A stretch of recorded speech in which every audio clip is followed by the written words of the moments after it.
1936 is such a historically loaded period globally and especially in Palestine.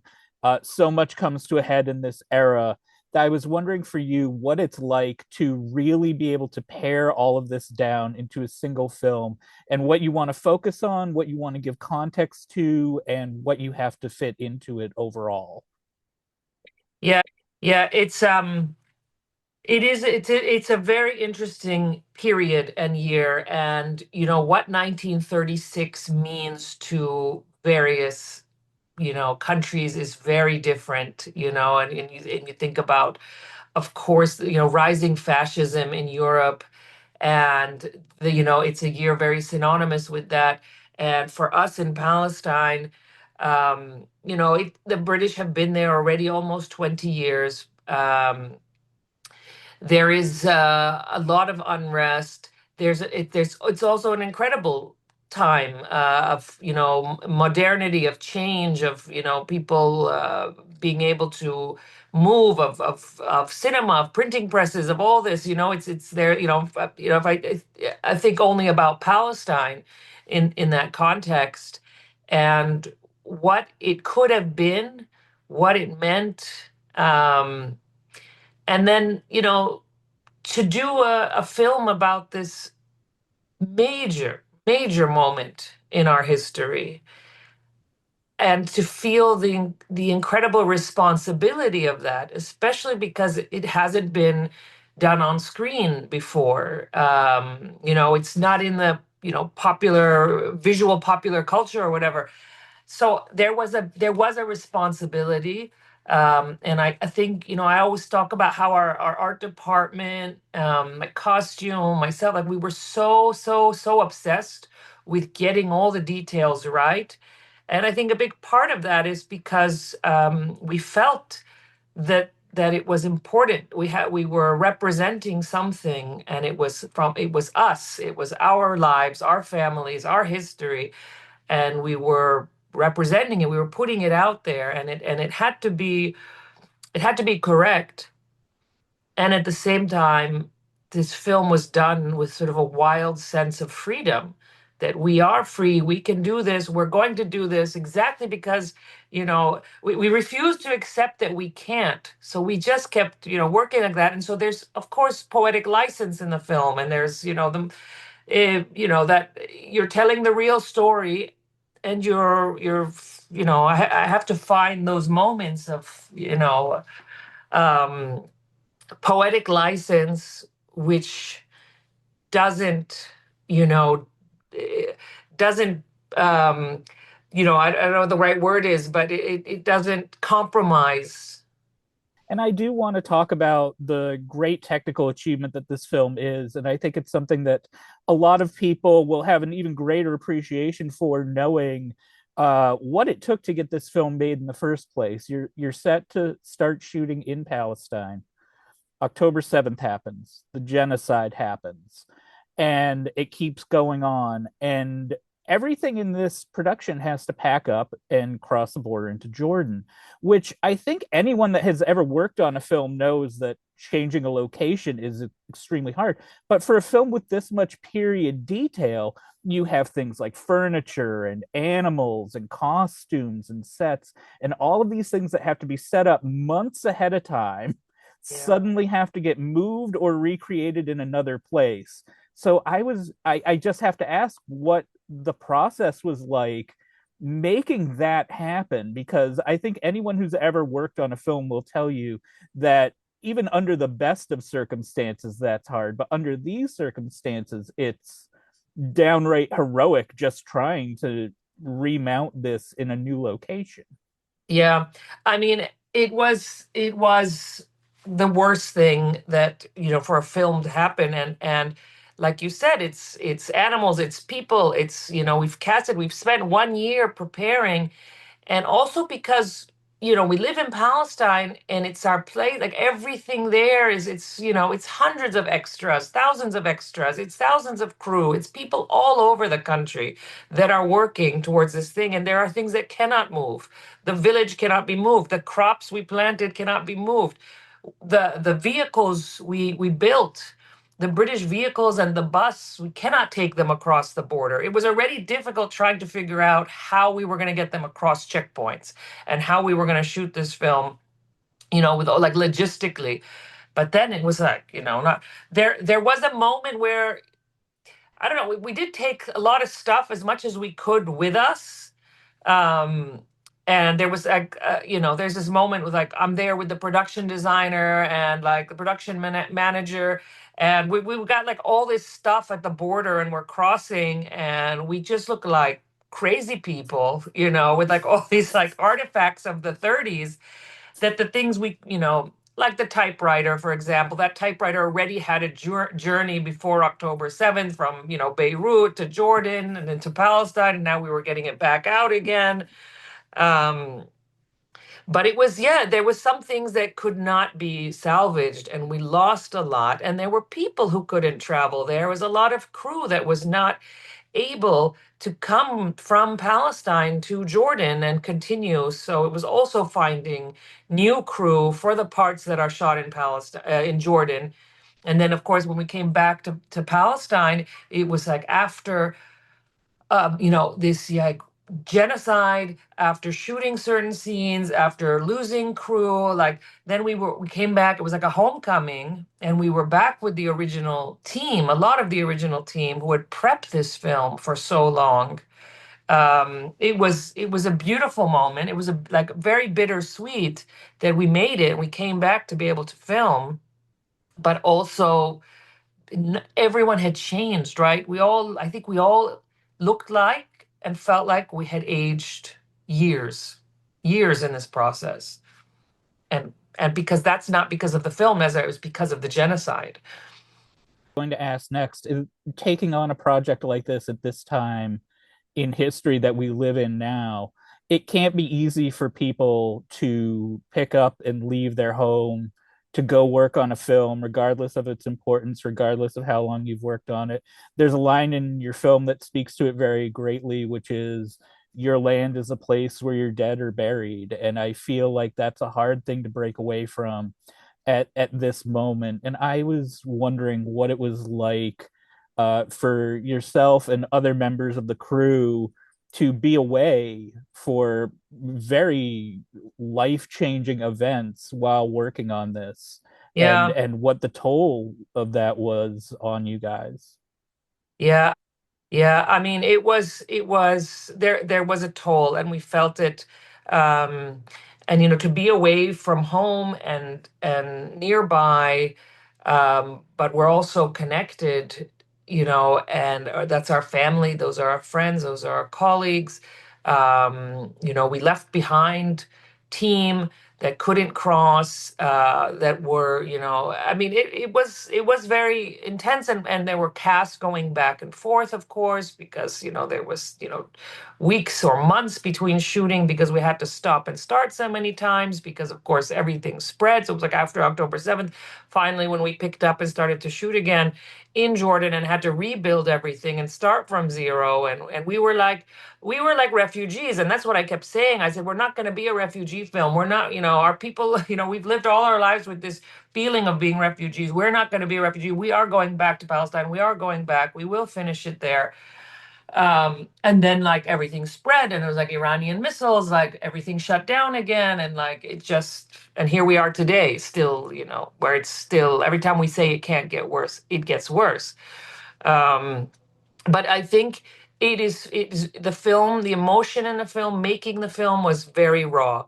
And there were agents who didn't want their team to come. They didn't want cast to come, especially, I mean, mostly those who came from abroad, and not just cast, because crew has, agents today, a lot of crew. And so that was something to do. We didn't have any more.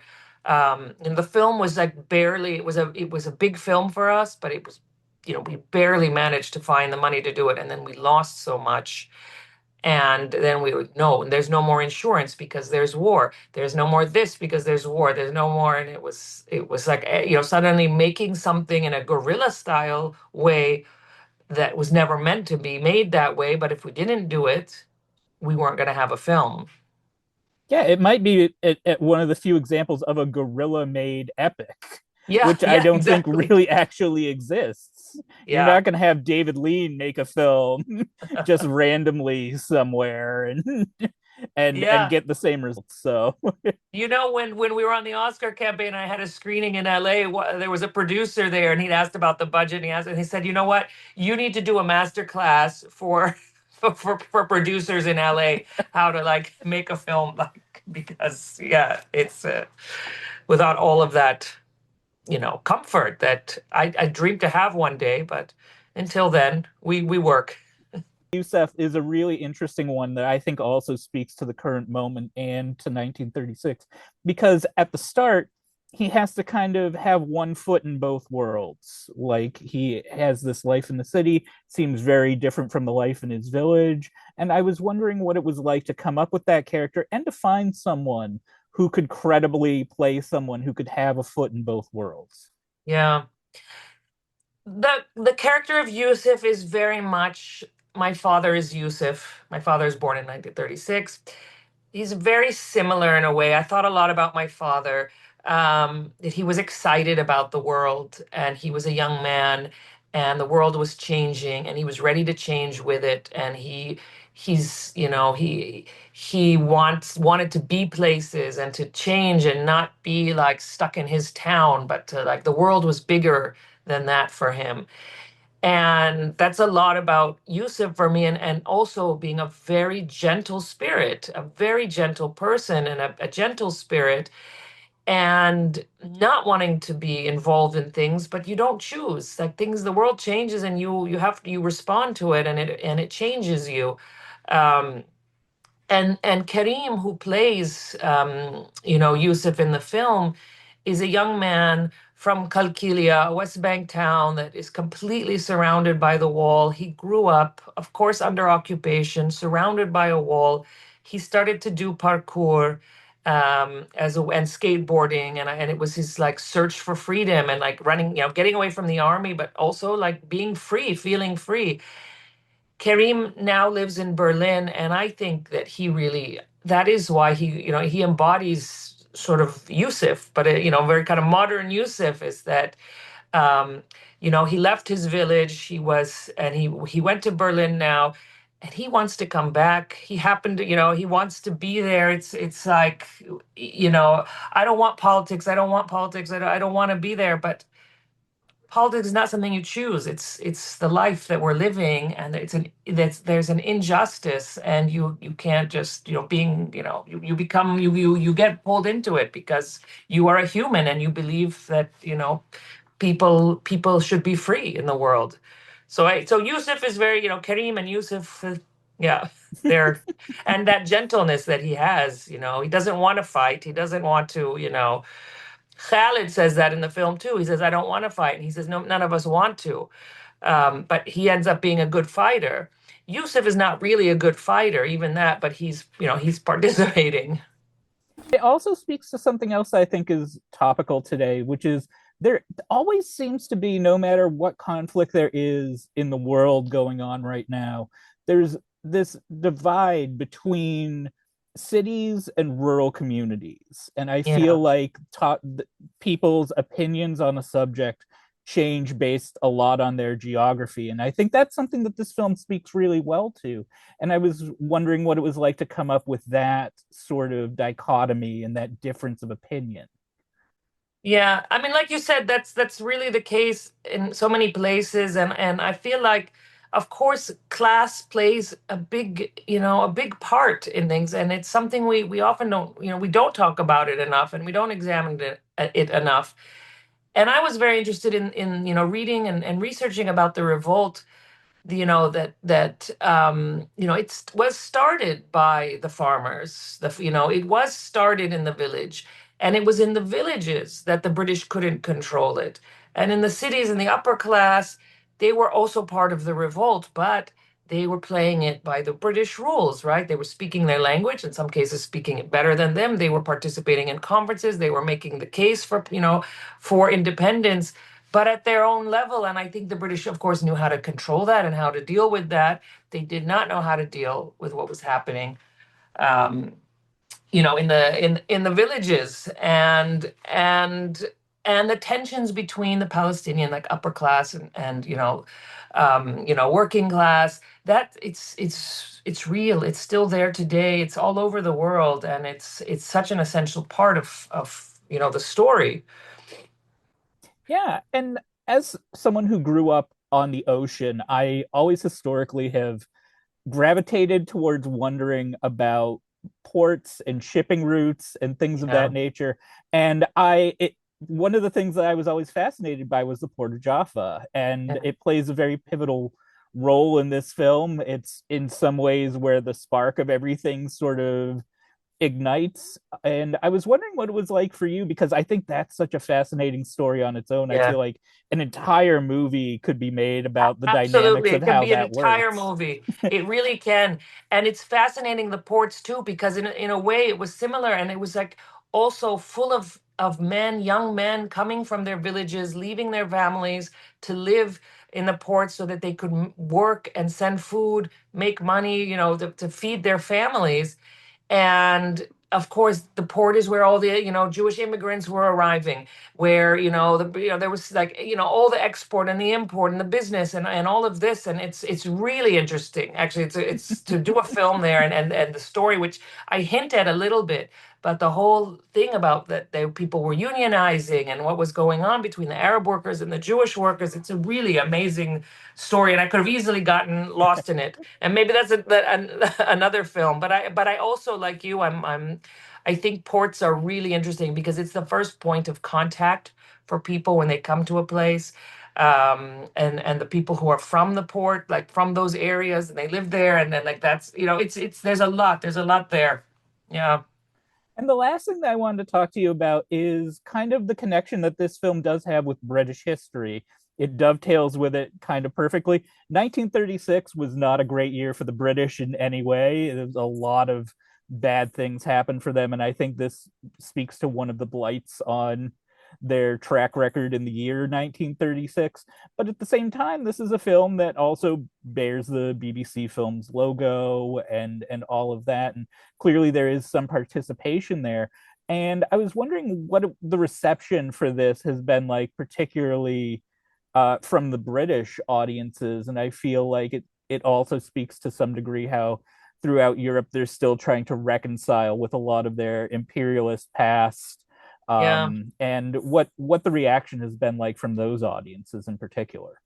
Yeah, I mean, in terms of the sort of, organized, the support of BBC, BFI, um, yeah, I mean, the people that were supporting the project were very much of that mindset that we have to confront our colonial history, our past, our present. It's the British Empire was the largest empire. The sun never set empire.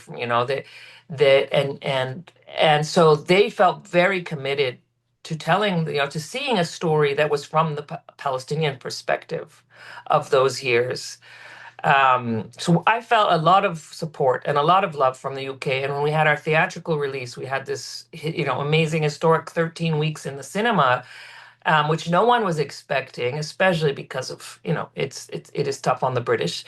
Um, and yet the people were coming to the cinemas, and people were filling the cinemas, and there was an amazing all the discussions we had were really incredible there. And the cast, the British cast, they talked a lot about that, that this part of the story was not in there were nobody was ever taught this. None of them were taught this. So yeah, the BBC BFI supported the film, but the British, have they really come to terms with their history? I'm not so sure, but I think we definitely, I felt an openness. I felt an audience.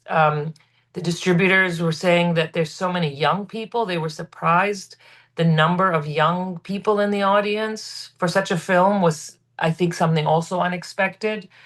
Um, so yeah, it was good. And anyway, that's another long story. But Thomas, the guy who plays Thomas in the film, his niece was at a screening once, and she said, I just want to say that Thomas would have loved this film, and he was so disillusioned I knew, when I researched and wrote the story, he quit. He really did quit, and he was completely disillusioned by what the British government was doing in Palestine, and it wasn't what he thought, what he came there for. So he quit and he became a Marxist.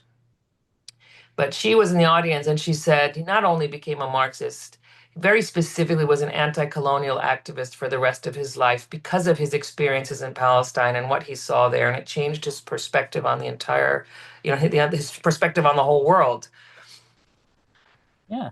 Anne-Marie, thank you so much for your time today. I wish you nothing but the best with everything that's going on and the continued safety of yourself and your loved ones. And I really appreciate your time. This was an absolute privilege. Andrew, thank you. Thank you so much. And I'm really happy to connect with somebody in Toronto because this is, the film was its first Yeah, screening, was world premiere was Toronto, and that was the most incredible audience reception we've had. I will never forget it. So thank you. wonderful. Thank you so much, Anne-Marie. I really appreciate it. Have a lovely day. You too. Take Take care. care.